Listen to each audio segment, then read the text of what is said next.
दोस्तों अभी आप देख पा रहे होंगे आपके सामने एक ऑफिशियल नोटिफिकेशन है जो कि भारत सरकार रेल मंत्रालय रेलवे बोर्ड के द्वारा जारी किए गए हैं, जो कि नई दिल्ली दिनांक 11 दिसंबर 2023 के डेट में इसे रिलीज किया गया है।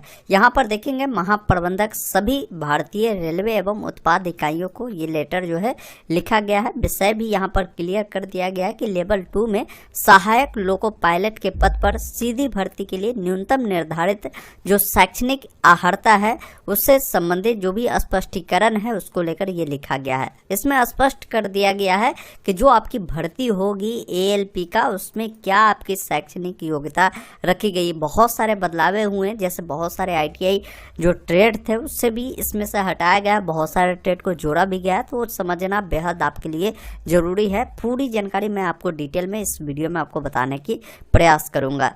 आइए आपको मेन जानकारी आपको समझाते हैं। ये लेटर में इतने सारे लोगों को जोड़ा गया है, मतलब इतने सारे जो इनके डिपार्टमेंट के लोग हैं इनको भेजा गया है। अब इस भर्ती को लेकर मेन पॉइंट हमने यहाँ पर आपके लिए कवर करने के प्रयास किया है। सभी पॉइंटों को हमने यहाँ पर नोट किया। जैसे देखिए एएलपी का जो पूरा नाम है असिस्टेंट लोको पायलट, जिसे आप ड्राइवर के नाम से जानते हैं। इन पदों पर आपकी बहाली जो है जल्द ही होने वाली है, जिसके लिए क्वालिफिकेशन क्लियर कर दिया गया है। अब बहाली के लिए आपकी एज क्या होगी, सबसे पहला डाउट है। तो एज आपकी 18 साल होगी और मैक्सिमम आपकी जो एज होगी ये 30 वर्ष होगी, जो कि जनरल वाले कैंडिडेट के लिए होगा। कोई ओबीसी वाले बच्चे होंगे तो उन्हें 3 साल का रिलैक्सेशन मिलेगा। एससी एसटी वाले अगर आप होंगे तो आपको 5 साल का रिलैक्सेशन मिलेगा, मतलब कि मैक्सिमम एज आपका 35 साल होगा। ओबीसी के लिए 33 साल आपको देखने को मिलेगा।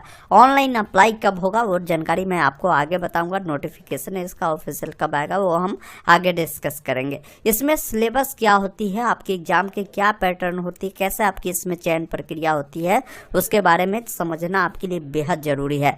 इसके अलावा इसमें आपकी जो क्वालिफिकेशन है वो क्या है और क्या बदलावे हुए हैं उसके बारे में समझिए। जैसे देखिए क्वालिफिकेशन में यहाँ पर आपको 4 प्रकार के कैंडिडेट को इसमें मौका मिलेगा। सबसे पहला कैंडिडेट वैसे होंगे जो 10वीं किए हैं, उसके बाद आईटीआई किए हैं। अभी हम आपको दिखाएंगे भी कि किन किन ट्रेडों में आपने आईटीआई किया है, तो आप इसके लिए एलिजिबल है, आप अप्लाई कर सकते हैं। साथ ही साथ जो कैंडिडेट आईटीआई किए हैं, अप्रेंटिसशिप किए हैं, वो कैंडिडेट भी इस फॉर्म को भर पाएंगे। साथ ही साथ जो 10वीं के बाद डिप्लोमा किए हैं उन कैंडिडेट को भी मौका मिलेगा। जो 10वीं के बाद 4 साल वाला जो इंजीनियरिंग डिग्री है वो किया है उनको भी यहाँ पर मौका मिलेगा। तो पहले समझ लेते हैं कि किन किन प्रकार के ट्रेड में अगर आपने आईटीआई किया है तो आप इसके लिए फॉर्म को भर सकते हैं। इसको लेकर इसी नोटिफिकेशन में इसकी जानकारी दिया गया है शैक्षणिक के बारे में। जैसे मैट्रिक पास, इसके अलावे जो आपके पास क्वालिफिकेशन होगी, जो आईटीआई होते हैं, अप्रेंटिसशिप होते हैं, अथवा यहाँ पर बताया गया है कि आईटीआई के स्थान पर यांत्रिक, बिजली, इलेक्ट्रॉनिक्स, ऑटोमोबाइल इंजीनियरिंग में जो डिप्लोमा किए हैं उन कैंडिडेट को भी मौका मिलेगा। यहाँ पर देखिए जो व्यवसाय है, मतलब जो आपकी ट्रेड है उसका नाम दिए गए हैं। जो कैंडिडेट 10वीं तो पास है, आईटीआई भी किए हैं, तो इन ट्रेडों में अगर आपने आईटीआई किया है तो एएलपी की जो भर्ती आने वाली है उसमें आप फॉर्म को भर पाएंगे। वो फिटर ट्रेड है, इलेक्ट्रीशियन है, इंस्ट्रूमेंट मैकेनिक है, मिल राइट अनुसरण मैकेनिक है। इस पोस्ट वाले कैंडिडेट को भी मौका दिए गए हैं। जो मैकेनिक वाले कैंडिडेट है, रेडियो एवं टीवी वाले, उनको भी इसमें मौका दिए गए हैं। इलेक्ट्रॉनिक्स मैकेनिक वाले कैंडिडेट को मौका है। मैकेनिक मोटर वाहन वाले जो कैंडिडेट है उनको भी मौका है। वायरमैन वाले कैंडिडेट को भी इसमें मौका मिलेगा। ट्रैक्टर मैकेनिक वालों को भी मौका मिलेगा। आर्मेचर एवं कॉइल वाइंडर वाले जो कैंडिडेट है वो भी भर सकते हैं। मैकेनिक डीजल वाले कैंडिडेट भर सकते हैं। उष्म इंजन वाले भर सकते हैं। टर्नल वाले भर सकते हैं। मैकेनिस्ट वाले भर सकते हैं। रेफ्रिजरेशन एवं एसी मैकेनिक वाले कैंडिडेट, उनको भी इसमें मौका दिए गए हैं। इसके अलावा जो आईटीआई के स्थान पर मान्यता प्राप्त संस्थान से इंजीनियरिंग विषयों के व्यवसाय की विभिन्न शाखाओं में अगर उन्होंने डिग्री लिया है तो उन कैंडिडेट को भी इसमें मौका दिए गए हैं। तो ये 4 प्रकार के कैंडिडेट हैं जिनके बारे में हमने बात किया कि आप इस प्रकार के ट्रेड में अगर आईटीआई किए होंगे, इन प्रकार के ट्रेड में अप्रेंटिसशिप किए होंगे, डिप्लोमा किए होंगे या इंजीनियरिंग डिग्री लिए होंगे तो आप इसके लिए अप्लाई कर सकते हैं। देखिए फॉर्म आपकी जो भराई जाएगी, फॉर्म भरने के बाद पहले समझना आपके लिए बेहद ज़रूरी है कि आपकी सिलेबस क्या होगी, एग्जाम पैटर्न क्या होगा। तो इसमें एग्जाम पैटर्न सिलेबस के बारे में अभी हम आपको पहले बताते हैं। तो इसमें आपकी जो एग्ज़ाम होगी 2 पार्टों में होगा, जैसे CBT 1 होगा और CBT 2 होगा। CBT जो 2 होगा वो 2 पार्टों में होता है, पार्ट ए और पार्ट बी। पहले समझते हैं कि CBT 1 के बारे में। इसमें देखिए आपकी जो प्रश्नों की संख्या होगी 75 होगी। इसके लिए टाइमिंग जो आपको दिए जाएंगे 60 मिनट का होगा। निगेटिव मार्किंग भी होंगे 1/3 का।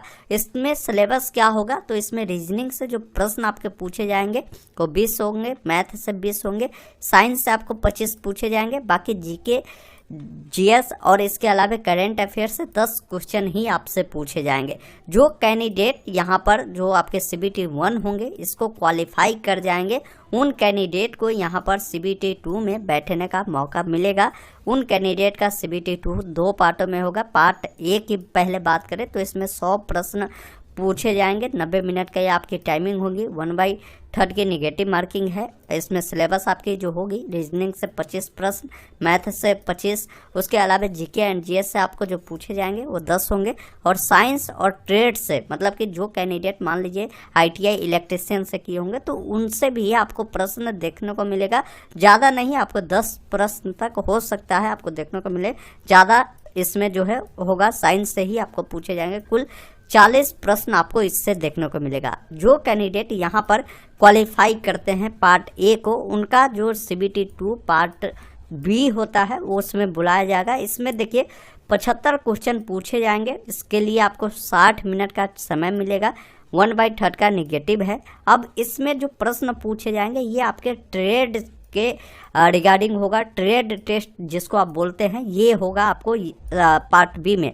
इसमें कम से कम आपको जो होगा 42 नंबर लाना होगा, तभी आप इसमें पास माने जाएंगे। क्वालिफाइंग मार्क्स है, इसको क्लियर करेंगे फिर आपकी ज्वाइनिंग प्रक्रिया, मेडिकल, ये सब जो प्रक्रिया होती है वो कराई जाएगी। तो यहाँ तक आपको क्लियर हो चुका होगा। अब इसके लिए आवेदन कब होगा, तो देखिए इसके लिए आवेदन आपको हो सकता है 2 महीने के अंदर या 3 महीने के अंदर देखने को मिले। जब भी इसका नोटिफिकेशन रिलीज होगा, मान लीजिए नोटिफिकेशन अगर फरवरी में आ जाता है या मार्च में आपका आ जाता है, तो नोटिफिकेशन आने के 10 दिनों के अंदर में ही आप सभी का ऑनलाइन अप्लाई की जो प्रक्रिया है स्टार्ट हो जाएगी। तो ये अपकमिंग बहाली आप इसको बोल सकते हैं, क्योंकि क्वालिफिकेशन को लेकर नोटिफिकेशन क्लियर कर दिया गया कि क्या क्वालिफिकेशन होगा, तो ये बहाली जल्द ही आएगी। इससे पहले भी बात करें 19 में जो बहाली आई थी तो उसमें भी पहले ये चीज़ क्लियर किया गया था, नोटिफिकेशन को निकालकर उसके 1 से 2 महीने बाद ही बहाली आ चुकी थी। तो इससे अकॉर्डिंग इस बार भी आपको बहाली बहुत जल्द देखने को मिलेगा। बहाली तो आनी तय है, वही थोड़ा सा विलम्ब हो रही है, लेकिन आपकी बहाली बहुत जल्द देखने को मिलेगा।